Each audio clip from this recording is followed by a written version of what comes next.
Is the absence of friends an indication of personal flaws or insignificance? Do we lack charisma, personality, or charm compared to those social butterflies surrounded by adoring fans? It may feel that way, but the ancient Stoic philosophers would advise against indulging in a pity party. According to their counterintuitive wisdom, a shortage of friends doesn't necessarily point to personal defects or unworthiness. In fact, solitude, they argue, can reveal character with crystal clarity. Stripped of constant company, we confront ourselves plainly, with nowhere to hide from inner truth.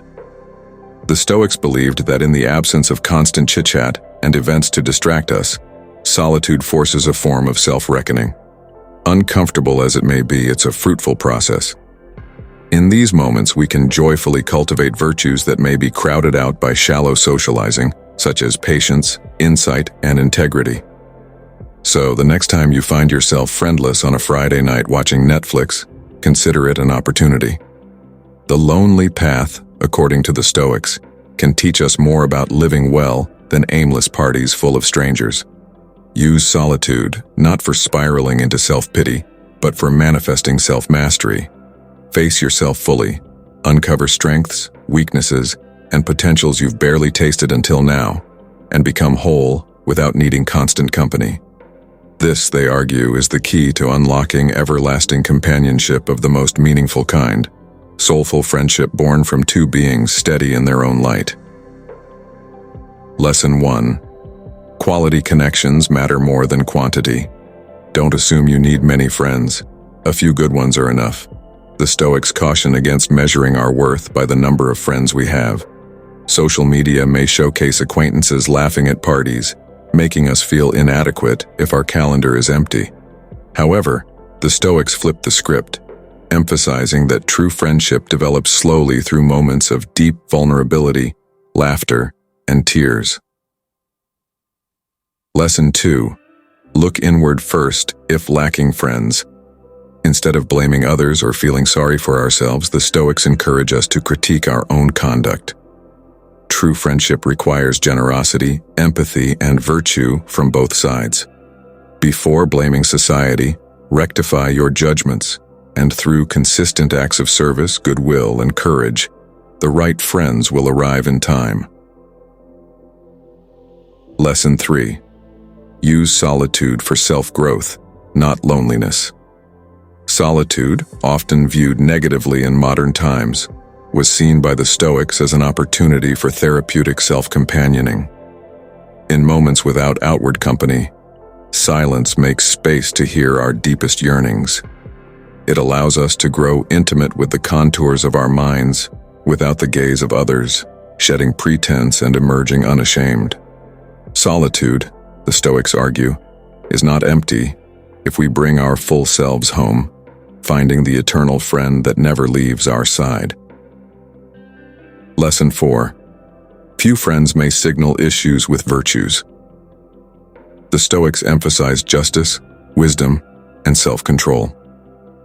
Regardless of social media followers, a shortage of friends can be seen as an opportunity to deepen self-knowledge. Socially sluggish weekends invite us to confront our core values and live justly, wisely, and with self-control. Lesson 5. Stay engaged in society even without friends. It's tempting to withdraw entirely when lacking intimate bonds, but the Stoics urge us to resist that temptation. The whole suffers when one part isolates, and they call us to rise beyond personal grievance to infuse public spaces with dignity, joy, and compassion. Lesson 6. Make the best of the connections you do have. Instead of lamenting the lack of ideal friendships, the Stoics challenge us to water the soil beneath our feet. Find meaning in each passing conversation, encounter, or shared meal. Relationships only starve when neglected, and there is always nourishing fare on offer if we learn the art of partaking. Lesson 7. Don't let fear of rejection stop you from making new bonds. Reaching out for friendship requires courage, and while rejection may cut deep, the Stoics advise dismantling our barricades brick by brick. With radical softness, we can pick ourselves up and try again, understanding that even popular socialites endure secret sadness. Lesson 8. Others may also struggle to make friends. It's easy to assume we are alone in our social struggles, but the Stoics urge us to wake up to the reality that many walk quietly solo, too proud or afraid to reveal their longing. Small gestures of goodwill, like a smile or a listening ear, can bridge the gap and connect us through shared humanity.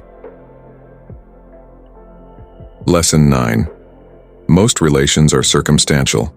The Stoics caution against hinging self-esteem on external and conditional factors, like the quantity and quality of friends. Many connections depend on convenience, and building enduring self-trust requires knowing oneself irrespective of external applause or desertion.